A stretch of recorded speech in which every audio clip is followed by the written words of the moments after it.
کا تیل چھڑک کے آگ ہی لگا رہے ہیں، ایک دوسرے سے بالکل مزاج میچ ہی نہیں کھا رہا ہے، تو اسلام میں راستہ رکھا گیا ہے کہ مارو مت، کاٹو مت، وہ اپنے گھر تم اپنے گھر، طریقے سے شریعت کے. سمجھے آپ؟ تو ایسے موقع کے لیے رکھی گئی ہے. اس میں بھی حکمت ہے بہت بڑی، میں اس وقت سب باتیں بتا نہیں سکتا. اور طلاق کبھی دینا ہی ہو، دینا ہی پڑ جائے، پہلے دینا نہیں چاہیے. کبھی طلاق ہوئی تو 3 کی ضرورت نہیں ہے نہیں. ایک طلاق بھی، طلاق کا مطلب یہ ہوتا ہے کہ عورت کو دوسرے سے نکاح کرنے کے لیے فری کر دینا. یہ ہے طلاق کا مقصد، کہ وہ آزاد ہو جائے ہماری قید سے، چاہے کسی سے بھی نکاح کر لے. تو یہ ایک سے بھی ہو سکتا، ایک طلاق دے کر کے عدت تک رجعت نہ کرے، عدت گزر جائے گی، وہ طلاق خود ہی بائنا بن جائے گی. اگر اس سے پٹ گئی تو اس کے نکاح میں بغیر حلالے کے آ جائے گی، اور دوسرے سے بھی کر سکتی ہے، اس کے نکاح میں بھی آ سکتی ہے، بغیر کسی اس کے خالی نکاح سے ہو جائے گا. مگر نہ 3 ٹھونسیں گے. بات بات یہ کاتب ہوتے ہیں، لکھنے والے کاغذ لکھتے ہیں طلاقوں کے، یہ بھی جاہل ہوتے ہیں. بات بات 3 لکھوا دیتے ہیں. 3 لکھوانے کوئی ضرورت نہیں ہے، 1 لکھی جائے.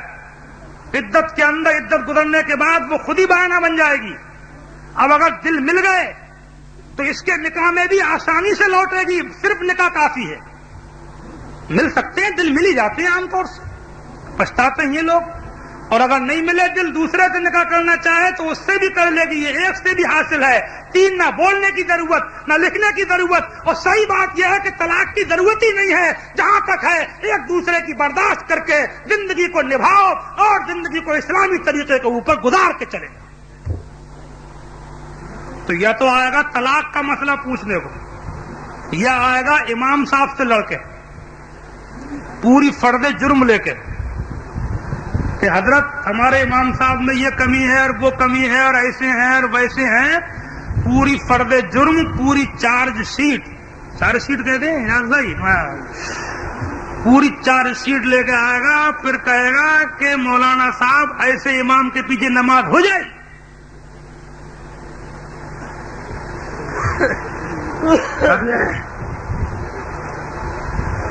ایک صاحب آئے میرے پاس، ایک گاؤں کے، ایسے ہی امام صاحب کا پورا کچا چٹا سناتے رہے. پھر بولے صاحب ایسے کے پیچھے نماز ہو جائے گی. میں نے کہا تم پڑھ رہے ہو کہ تم نے چھوڑ دی؟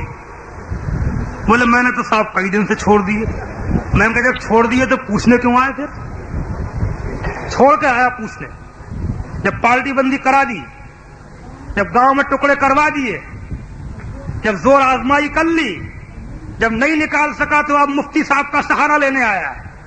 چھوڑنے سے پہلے آتا، سمجھانے بجھانے کا موقع ہوتا. اب پارٹی بندی کرانے کے بعد ہمارے پاس آیا ہے کہ اب ایسے کے پیچھے نماز ہوگی کہ نہیں ہوگی. اس میں کوئی شک نہیں ہے کہ زمانہ بدلنے کے ساتھ کچھ امام مولویوں کے بھی پہلے جیسے مولوی تو ہم لوگ نہیں ہیں. ہم اپنے کو کہہ رہے ہیں، وہ بات ہی نہیں ہے. مگر ایسی بات بھی نہیں ہے. اسلام زندہ ہے، انہیں مولویوں سے زندہ ہے. دین کے لیے اڑتے لڑتے مرتے بولتے چالتے گھر سے نکلتے یہی مولوی تو ہیں، یہی مدرسوں کے طالب علم ہیں، یہی مولویوں کے ماحول کے بیٹھنے اٹھنے والے مسلمان ہیں کہ بھرے پلیٹ فارم پہ اکیلا کرتے پاجامہ ٹوپی اور داڑھی والا اکیلا کھڑا ہو تو اکیلے کو دیکھ کر کے 1400 سال کی یاد تازہ ہو جاتی ہے. اکیلا طالب علم اگر پلیٹ فارم پہ کھڑا ہے، ٹرین کی بوگی میں بیٹھا ہے، اکیلا مولوی مدرسے کا طالب علم، حافظ و قاری و امام یا اس کی صحبت میں بیٹھنے والے کہ داڑھی کرتے پاجامے ٹوپی والے، اگر اکیلے یہ بس اسٹینڈ پہ ہیں، بس میں ہیں، ٹرین میں ہیں، ایئرپورٹ میں ہیں، ہوائی جہاز میں ہے، پلین میں ہے، یہ کہیں پر بھی ہے، اکیلا اپنی چہرے ٹوپی اور داڑھی سے اعلان کرتا ہے کہ مسلمانوں نہ گھبراؤ، خدا کی شان باقی ہے، ابھی اسلام زندہ ہے، ابھی قرآن باقی ہے. مخالف کیا سمجھتے ہیں جو اپنے دل میں ہنستے ہیں؟ ابھی تو کربلا کا آخری میدان باقی ہے. مولوی ہیں یہ جنہیں دیکھ کے 1400 سال کی یاد آ رہی ہے، ورنہ اس وقت دنیا تو اپنے شوقوں میں لگی ہے. کسے پڑھیے دین کہاں ہے میاں، کون سوچ رہا ہے دین کو؟ ہمت چاہیے اس زمانے میں. میں سمجھتا ہوں آج کل کے دور میں جو داڑھی لگا کے نکل لیا ہے وہ مجاہد ہے. دنیا رنگ گئی، دنیا بدل گئی، شوقوں میں لگ گئی. ارمانوں میں لگ گئی، فیشن میں لگ گئی، یہ داڑھی چہرے پہ سجا کے گھسا ہوا ہے بھیڑ میں، بازار میں. جہاد ہے، سر پہ ٹوپی لگا کے نکل رہا ہے، مجاہد ہے، نماز پڑھ رہا ہے، بس اسٹینڈ پہ وضو کر کے پلیٹ فارم پہ جہاد کر رہا ہے، دنیا دیکھ رہی ہے، محمد مصطفیٰ کی یادگار تازہ ہو رہی ہے.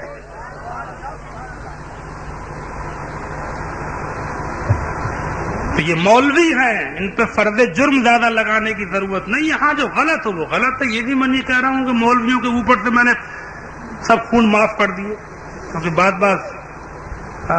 مولوی بڑے بڑے خطرناک ہیں، ایسی بات بھی نہیں ہے.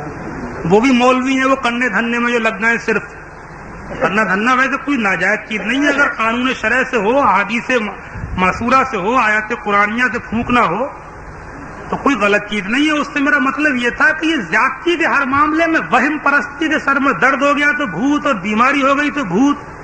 ارے مصیبتیں پریشانیاں تو اللہ والوں پہ بھی آئی ہیں. بولو بھائی، کیا بزرگوں پہ نہیں آئی ہیں پریشانیاں؟ اپنوں سے زیادہ آئی ہیں. کیا سر میں درد ان کے نہیں ہوئے؟ کیا بخار ان کو نہیں آئے؟ کیا تنگ دستی افلاسی کی زندگی انہوں نے نہیں گزاری ہے؟ بلکہ انہوں نے ہم سے زیادہ گزاری. سب سے بڑا تعویذ ان اللہ مع الصابرین ہے، صبر کرنے والوں کے ساتھ اللہ ہے. تو یہ دکانیں کھولے بیٹھے ہیں نا، روحانی شفا خانہ، اب تو بورڈ لگے ہوئے ہیں. اب تو کنے دھنے کی دکانیں کھل گئی باقاعدہ، سمجھے، بورڈ لگے ہوئے، اعلان ہو رہا ہے، پرچے چھپ رہے جیسے کوئی میڈیکل اسٹور کھلا ہو، سمجھے. یہ بھی مولوی کر رہا ہے، لوگوں کو بلا وجہ میں بیراگ میں ڈال رہے ہیں، دین کی باتیں سمجھا نہیں رہے. تقریر کرنے کھڑے ہوں گے تو یہ مار دم مار، اٹھک پٹک، لات پہ گھونسا، گھونسے پہ لات، کرسی توڑ، اسٹیج پھوڑ، نہ کچھ پلے پڑے نہ سمجھ میں آوے، بس جم جائے، جمانے کی پڑی ہوئی ہے. ابے تو اللہ کے دین کی بات کر، اللہ تعالیٰ تجھے خود ہی جما دے گا. سمجھاؤ، دھیرے دھیرے بول، سنجیدگی سے بات کر، کوئی سنے نہ سنے، مزاج میں استغنا پیدا کر. اللہ سن رہا ہے، انشاءاللہ اللہ کی مخلوق بھی سنے گی. مگر نہ آتے ہی جوش، سمجھے، ہاتھ پھینک، کرسی توڑ، اسٹیج پھوڑ، سمجھے، آپ پیلم پیل. تقریر بعد و نصیحت سمجھا کر کے سنجیدگی سے، اور عالموں کو ہی کرنا چاہیے. آج بہت سے جاہل بھی بول رہے ہیں، سمجھے آپ، بے پڑھے، نہ کچھ جانے نہ پوچھیں، نہ آوے نہ جاوے. اسٹیجوں کے اوپر انہیں بڑے بڑے مقدر و علامہ بنا کے پیش کر دیا جاتا ہے، سمجھے آپ. عالموں کا ہی حق ہے تقریر کرنا، اور عالموں کی سننا چاہیے، اور عالموں کو بھی تقریر بعد و نصیحت دل سے خلوص سے اللہ اور رسول کے لیے کرنا چاہیے.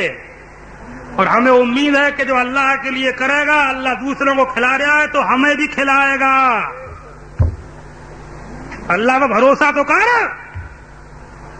بھروسہ نوٹوں پہ مت کر، اللہ پہ کر. اللہ تعالیٰ تجھے پریشان نہیں رکھے گا. خدا تعالیٰ خزانے کھول دے گا، لوگوں کے دلوں میں تیری محبت پیدا کر دے گا. سمجھا آپ. تو یہ سب مولوی کیا پوچھو، بات تو جب تک امامت کر رہے ہیں تو نماز پڑھ رہے ہیں، امامت گئی تو نماز بھی گئی. یہ مولویت ہوئی، یہ ڈھول کا پول ہو گیا. نماز اسلام کی شان ہے، نماز اسلام کی پہچان ہے، نماز ایمان کا نشان ہے. جس کو نماز کا شوق نہیں ملا، اس کو ایمان کا شوق نہیں ملا، اس کو نماز کا ذوق نہیں ملا، اس کو اسلام کا ذوق نہیں ملا، اس کو نماز کا مزہ نہیں ملا، اس کو ایمان کا مزہ نہیں ملا. ایک ٹائم کی نماز بھی جان بوجھ کے چھوڑ دے. مولانا، مولوی، علامہ اور پیر مغا اور فقیر و درویش اور سجادہ نشین اور فلاں حضرت جی اور فلاں بڑے حضرت کے چھوٹے حضرت، سب بعد میں ہیں، سب بعد میں ہیں، سب عہدے اسلام میں بعد میں ہیں. ساری پوسٹیں اسلام میں بعد میں ہیں، سارے مرتبے اسلام میں بعد میں ہیں. یہ صدر کے سیکریٹری، یہ جناب والا، یہ ممبر کے یہ فلاں کے وہ فلاں، یہ مولوی کے یہ علامہ کے صدر مدرس، یہ شیخ الحدیث کے نائب شیخ الحدیث، یہ پیر کے فقیر کے درویش، یہ سجادہ نشین کے حضرت جی، یہ سب بعد میں ہے. یہ سب بعد میں بن لینا. پہلے 5 ٹائم کی نماز کی پابندی کر کے ارے میاں پکا سچا مسلمان تو بن لے، عہدے بعد میں لے لیجئے، پہلے نماز پڑھ کے مسلمان تو بن کے دکھا دے. علامہ بنے پھر رہا ہے، پیر بنا پھر رہا ہے، سجادہ نشین بنا پھر رہا ہے، پہلے صحیح مانا ہے مسلمان تو بن. اس کی نماز نہیں ہے، وہ مسلمان تک نہیں ہے صحیح معنی میں. نماز کی اسلام میں ایسی اہمیت ہے، ایسی اہمیت ہے. اب تو بعض وہ صاحب وہ فقیری لائن کے، سجادہ نشینی لائن کے. ہم تو فقیری لائن کے ہیں، ہمیں نماز سے کیا مطلب، ہمیں روزے سے کیا مطلب. ہم سے پوچھ جو نماز روزے کی مخالفت کرتا ہے، ہم بتائیں کس کی لائن کا ہے وہ. تو قطعی فقیری لائن کا نہیں ہے، تو قطعی اللہ والا نہیں ہے، تو ابلیسی لائن کا ہے. اور کیا، بات تو صاف کہنا چاہیے نا. اور کیا، شیطانی لائن کا ہے. تو ہم سے پوچھ اپنی لائن. نماز روزے کی مخالفت کر رہا. ابھی ہم گئے تھے ضلع ہردوار میں ایک جگہ تقریر کرنے، تو ہمارے گاؤں میں بتایا قریب میں جہاں ہم تھے وہیں پڑوس میں گاؤں میں کوئی پیر صاحب آئے ہوئے تھے بمبئی کے. تو وہ مرید کر رہا تھا لوگوں کو، تو مریدی میں کہہ رہا تھا کہ کہو کہ ہم نماز نہیں پڑھیں گے، روزہ نہیں رکھیں گے. مولویوں کی نہیں سنیں گے، ایسے ایسے چل رہے ہیں. اور اس کے مرید بھی ہو گئے 50-60 گاؤں میں. کیونکہ آج کل وہ زمانہ ہے کہ اگر ابلیس بھی آ جائے نا اور کہہ بھی دے کہ میں ابلیس ہوں، تو وہ بھی اکیلا نہیں رہے گا، حوالی موالی نعرے بولنے والے اس کو ہی مل جائیں گے. وہ زمانہ ہے. تو 50-60 مرید بھی ہوگا، انہوں نے مسجد میں تالا لگا دیا، امام صاحب کو نکال دیا کہ ہمیں نماز پڑھنا ہی نہیں ہے. چاروں طرف گاؤں میں خبر ہوئی، لوگ اکٹھے ہوئے، جھگڑے کی نوبت پہنچی، مسجد کھولو امام رکھو ورنہ جھگڑا، نوبت، لڑائی، مار پیٹ، پولیس پہنچی. مجھے لوگوں نے بتایا تھانے دار صاحب آئے، تھانے دار بہت سمجھدار نکلے، تھے تو غیر مسلم مگر نکلے سمجھدار. انہوں نے بات بڑی اچھی کہی. اس نے کہا کہ تم لوگ یہ بتاؤ تم ہندو ہو کہ مسلمان؟ بولے ہم ہیں تو مسلمان. کہا اگر تم ہندو بنو، ہندو رہو تو میرے ساتھ ہردوار چلو، تمہاری شدھی کراؤں، تم سے پوجا کرواؤں. اور مسلمان ہو تو مسجد کھولو، نماز پڑھو. اور بیچ کی کوئی راستہ نکالی تو مار مار کے کھال میں بھر دوں گا بھوسا.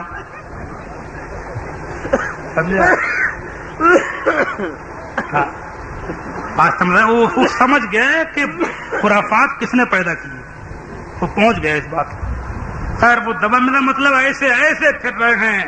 نماز کی اسلام میں اتنی اہمیت ہے میرے پیارے ایمانی بھائیوں.